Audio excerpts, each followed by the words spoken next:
Professeur Didier Raoult, comment évolue l'épidémie de SARS-CoV-2 à Marseille? Écoutez, pour l'instant, tous les marqueurs sont à la baisse.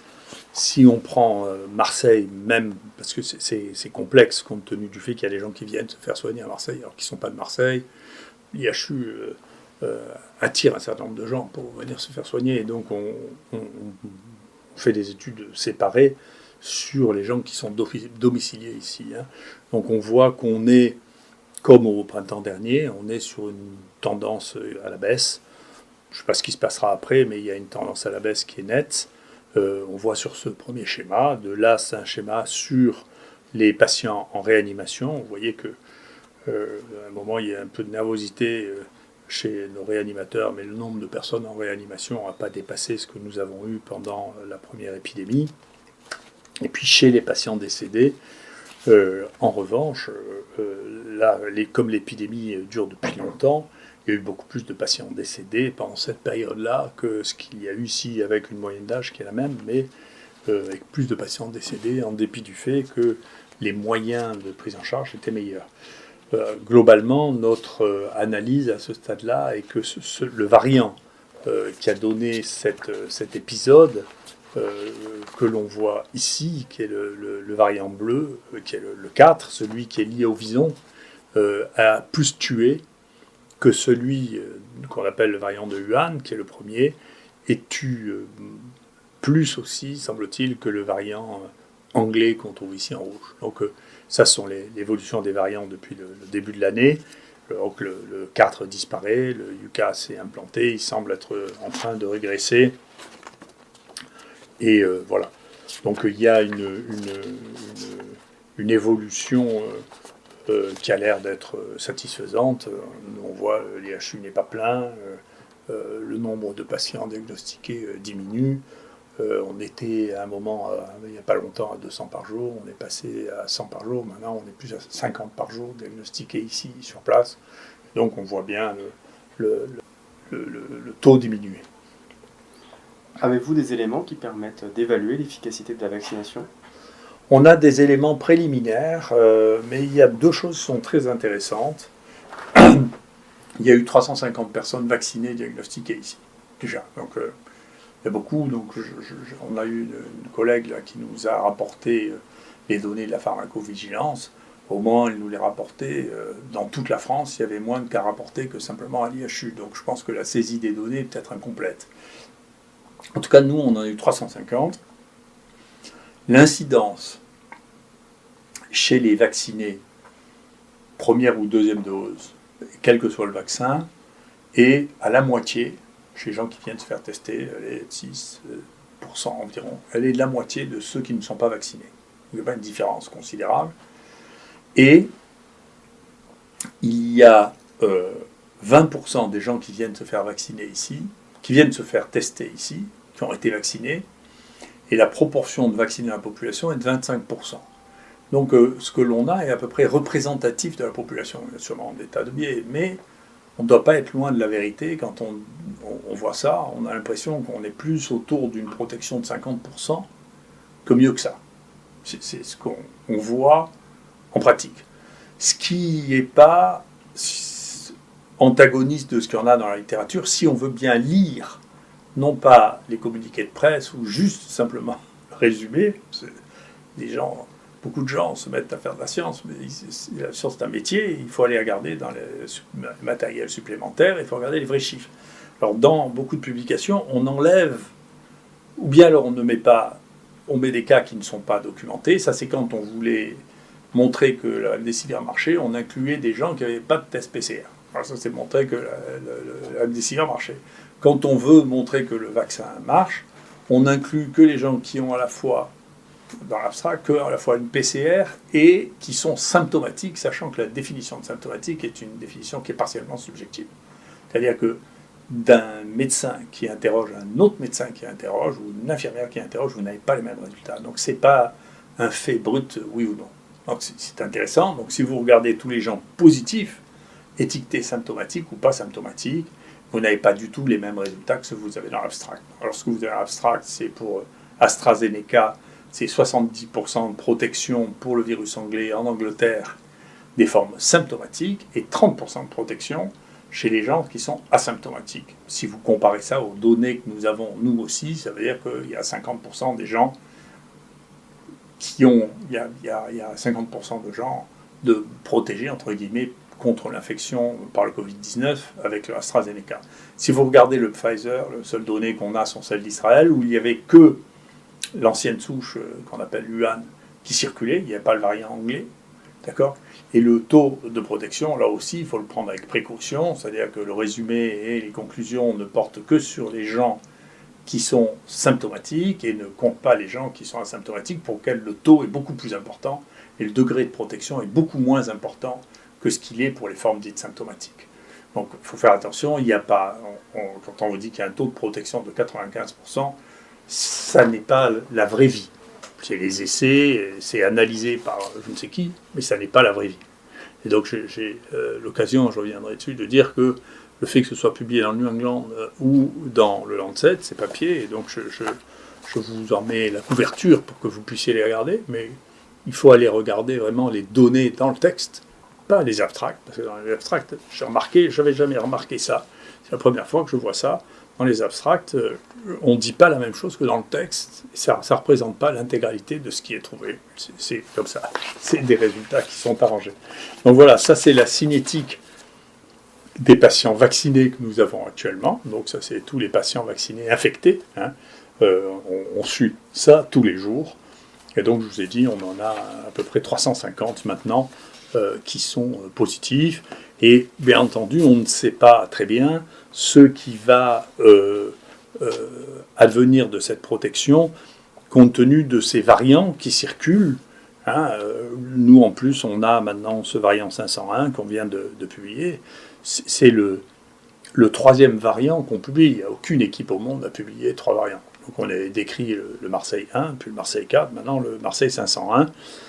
Et parmi les vaccinés, il y a moins d'hospitalisation, mais il n'y a pas moins de morts. On a 1% de morts, comme avec les autres. Et parmi les morts, on a un mort avec ce 501, qui représente un spike différent, lui aussi, qui est peut-être moins bien protégé. On est en train d'analyser ça que les autres. On sait que l'anglais, et surtout le sud-africain et le brésilien, sont moins bien protégés par ce vaccin, par les vaccins qui circulent maintenant, qui sont basés sur la souche Wuhan, voilà, et qui sont seulement sur la spike et non pas sur l'ensemble du virus. Voilà donc l'état de la situation. Donc dans les réflexions vaccinales, il faut intégrer plusieurs éléments. Il y a un travail qui vient de sortir à Paris, donc c'est pas le genre de travaux qu'on fait parce qu'on ne fait pas de big data, nous, sans avoir de médecins qui valident directement les données. On n'inclut pas les patients s'ils n'ont pas une PCR positive parce qu'on considère que c'est des vérités plus informatiques que médicales. Quoi qu'il en soit, sur ce travail qui a été fait, ils ont montré que chez les gens qui étaient en ambulatoire, et en particulier qui avaient moins de 75 ans, la mortalité est entièrement négligeable, voire nulle. Donc il faut réfléchir à pas s'emballer, il faut prendre les choses, et en particulier dans les stratégies vaccinales. Moi, je ne suis pas un décideur, mais dans les données actuelles, on ne peut pas dire que les vaccins protègent d'une manière significative la circulation des virus, parce que les porteurs asymptomatiques, la proportion de porteurs asymptomatiques reste extrêmement importante. Donc l'idée du vaccin fait pour protéger le reste de la population est une idée qui n'est pas réaliste dans cette situation. Et la deuxième chose, c'est que, compte tenu des mutants qui circulent, il faudra faire attention. Ensuite, il y a une dernière chose que je veux dire sur les vaccins, qui est très étrange, qui sont en cours d'exploration, et que je n'ai pas vu rapporter, mais peut-être que ma bibliographie était incomplète, c'est que nous avons maintenant un nombre de gens qui est significatif, c'est-à-dire que l'on a 46 patients qui ont fait un Covid dans la semaine qui a suivi l'injection. Et c'est significatif par rapport à tout ce qu'on fait.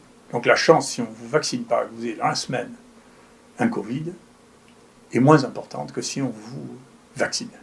Et ça, c'est une chose qui n'avait pas été décrite. Alors c'est très frappant, parce que vous voyez des gens qui ont été vaccinés et qui 3 jours après ont un Covid, ou 2 jours après ont un Covid, ou 5 jours après un Covid, et je ne sais pas ce que ça veut dire. Est-ce que c'est des gens qui étaient porteurs asymptomatiques, et chez qui la vaccination a déclenché une réaction qui fait qu'ils sont devenus symptomatiques? C'est une vraie question. Si c'est le cas, ça veut dire qu'il y aura une réflexion à avoir à faire un test PCR chez les gens qu'on va vacciner pour être sûr qu'on ne va pas déclencher un Covid chez eux. Mais en tout cas, c'est un phénomène nouveau. J'ai essayé d'en prévenir les différentes autorités, je n'ai pas réussi à le faire pour l'instant, mais en tout cas, c'est un phénomène nouveau, important, dont il faut tenir compte, parce que, même si j'ai l'habitude maintenant, pendant une semaine, tout le monde dit que c'est pas vrai, vous verrez que 6 mois après, tout le monde dira c'est vrai, c'est un phénomène, parce que les phénomènes observés, vous savez, ils ne sont pas tellement subjectifs. Voilà. Donc, il y a un véritable phénomène qui est là, dont il faut tenir compte.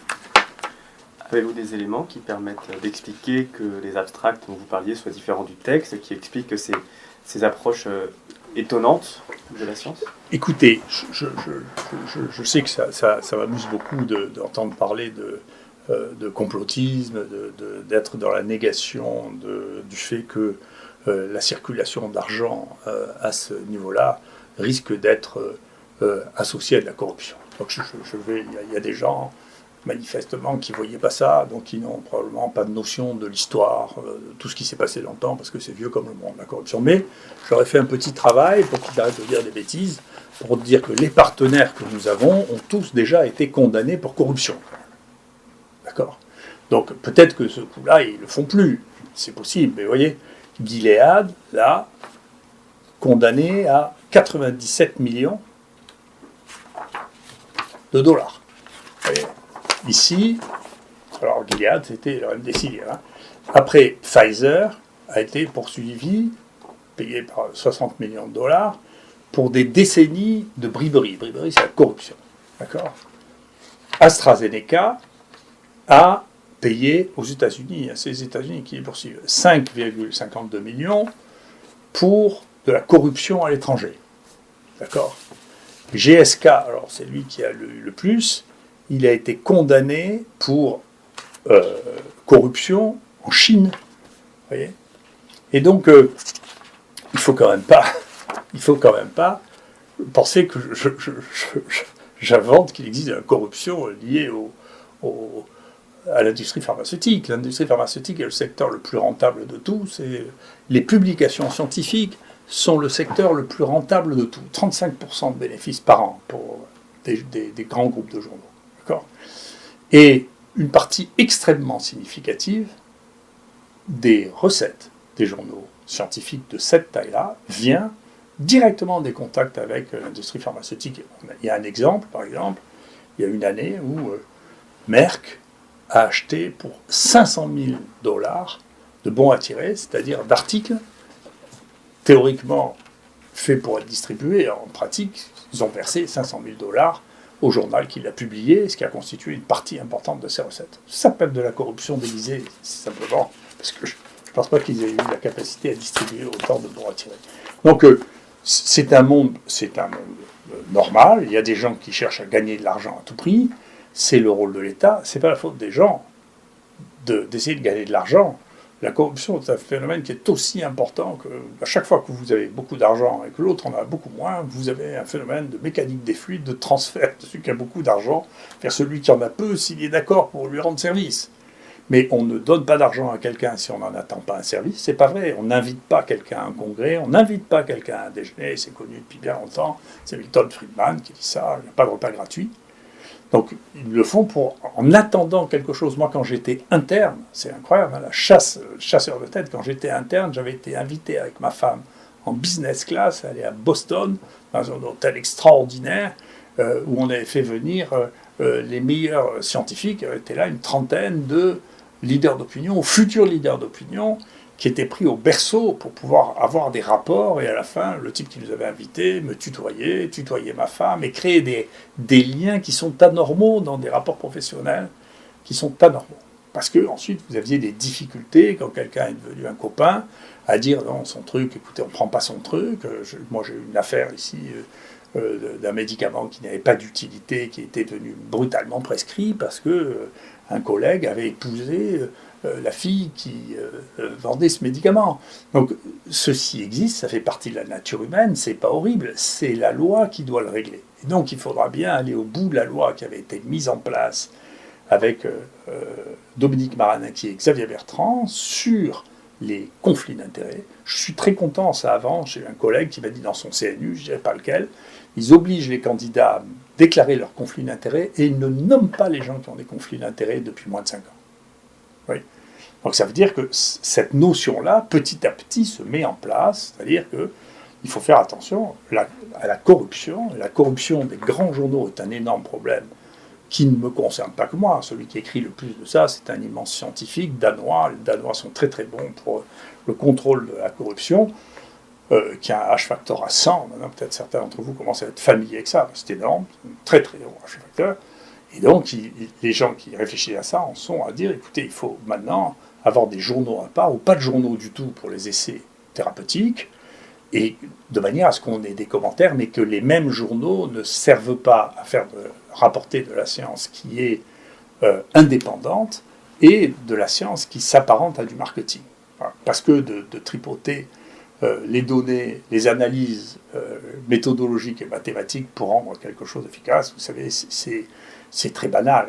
Et comme il n'y a que ceux qui ont l'ensemble des données et qui les connaissent, si vous voulez, ça a été démontré. Un très très beau papier, là aussi, à l'époque où le groupe, la Cochrane Library était aussi une entreprise extrêmement rigide, ce qu'elle a cessé d'être, parce qu'elle est devenue une cible, elle aussi. Dès que quelque chose a une audience suffisante, ça devient la cible, bien entendu, du marketing. D'accord, vous voyez bien, moi j'ai pas de cookies sur mon site, vous voyez bien que dès que vous avez une certaine, même le gouvernement, je suis choqué que le gouvernement ait des cookies, enfin c'est devenu tout commercialisé à ce point, c'est quelque chose qui est déraisonnable. Il faut qu'il y ait une place pour les choses non commerciales et une place pour les choses commerciales, ce qui n'empêche pas que l'on puisse avoir des rapports, créer des start-up, avoir des rapports avec l'industrie, mais ça ne doit pas déborder sur les activités publiques. C'est deux mondes qui doivent rester, et de recréer de l'étanchéité entre les activités publiques et les liens d'intérêt avec l'industrie est une chose essentielle. Et comme théoriquement la loi impose à chaque fois qu'on intervient de déclarer ces conflits d'intérêts, eh bien, y compris tous ces personnages qui passent sur les plateaux télévisés devraient à chaque fois dire, écoutez, j'ai un lien d'intérêt avec tel laboratoire et tel laboratoire, ce qui éviterait d'avoir un mélange des genres et des suspicions justifiées ou pas de corruption. Donc, je pense que c'est un point qui est négligé en France. Je pense qu'il faut arrêter de dire que c'est du complotisme parce qu'il y a des gens qui ont été condamnés à des sommes absolument colossales pour corruption. Pour ceux qui ne connaissent pas l'anglais, briberie, ça veut dire corruption. Donc, dans ces 4 textes que je vous montre, c'est de la briberie, c'est de la corruption. D'accord ? Et donc, il ne faut pas découvrir brutalement que les laboratoires peuvent corrompre les prescripteurs parce que c'est leurs clients, c'est comme ça. Donc, encore une fois, il faut revenir sur Terre, prendre les choses tant qu'elles ne sont, bien entendu, c'est les laboratoires qui commencent par les analyser. Il faut les laisser les analyser. Moi, personnellement, je ne trouve pas que de participer à des essais thérapeutiques dirigés par le laboratoire contribue à la connaissance spécifiquement. Personnellement, si aucune équipe française n'avait évalué ni le remdesivir, ni les médicaments contre le sida, ni le médicament contre les hépatites, je ne crois pas que ça changerait quoi que ce soit en recommandation. Donc il y a une partie de ces essais qui sont faits parce qu'il faut que quelqu'un les fasse, que ce soit en France, en Angleterre ou en Espagne, peu importe. Et ensuite, il faut que ce soit confirmé sur le terrain, indépendamment de l'industrie pharmaceutique, de manière à ce que l'on puisse avoir une véritable évaluation de ça.